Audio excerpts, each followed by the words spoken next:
كيف يرى سعادتكم المنظور الإيجابي لمهرجان الزهور والحدائق بينبع لهذا العام؟ بسم الله الرحمن الرحيم، الحمد لله رب العالمين والصلاة والسلام على أشرف المرسلين. الحقيقة اليوم أنا سعيد لأني جيت لينبع وفي فرصة إني أشوف مثل هذا المهرجان الفريد من نوعه الحقيقة على مستوى يمكن العالم كله. المهرجان يحتوي جميع العناصر اللي تطلبها الزراعة والتشجير والخدمات، فيه من الطفل إلى الكبير يستمتع بها المهرجان. احتوى على نوعيات مختلفة من النباتات والورود والأزهار من عدة مناطق بالعالم، وفيه أشجار ونوعيات فريدة قد ما تجدها في أي مكان. الحقيقة كلها متجمعة في مكان واحد. الحقيقة الجميع أنا متأكد أنه مستمتع زي ما استمتعنا احنا في الزيارة، ويتشوقون ينتظرون المهرجان هذا سنويا على أساس يشوفون وش تم من جديد بالنسبة للمهرجان من قبل الهيئة الملكية. والحقيقة الهيئة الملكية دائما مبادرة ودائما بالجديد، دائما تعمل على التحديث والتطوير في أي مجال من مجالات العمل بالهيئة الملكية. وأعتقد أن هذا المهرجان يبين ويوضح الإمكانيات المتاحة للهيئة الملكية والشباب اللي يعمل على هذا أيضا الطموح.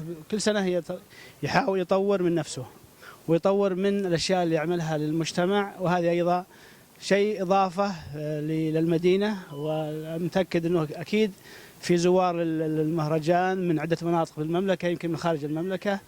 كنا في الجبيل قبل فترة في المهرجان العام الماضي، كانوا يجون من قطر والأمارات وكذا، فأنا متأكد أنه هنا يمكن من المملكة وخارج المملكة أيضا في زوار، والجميع يتطلع وفي تواجد كبير. الحقيقة الآن اليوم فتح اليوم الأول، والمعلومة أنه تقريبا 20,000 زائر، شيء ما هو بسيط خلال يوم واحد الحقيقة.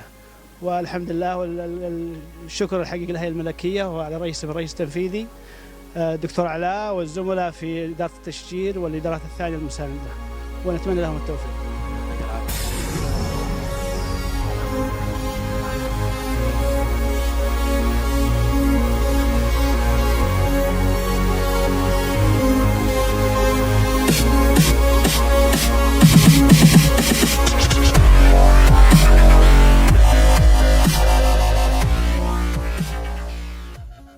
الحمد لله وحده والصلاة والسلام على من لا نبي بعده.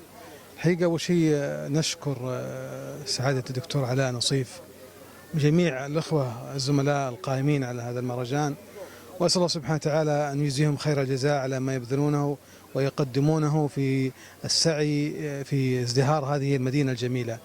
الحقيقة لا شك أنه ما بين عام وعام تتغير بعض الأمور وتتحسن بعض الأمور، وكل هذا بفضل من الله سبحانه وتعالى، ثم بتوفيق الله سبحانه وتعالى، ثم بما يبذل من الجهود القائمة على هذا المهرجان الجميل. كلمة للجنة التنفيذية للمهرجان. الحقيقة الشكر قليل في حقهم، فجزاهم الله خير الجزاء على ما بذلوا وسعوا وقدموا.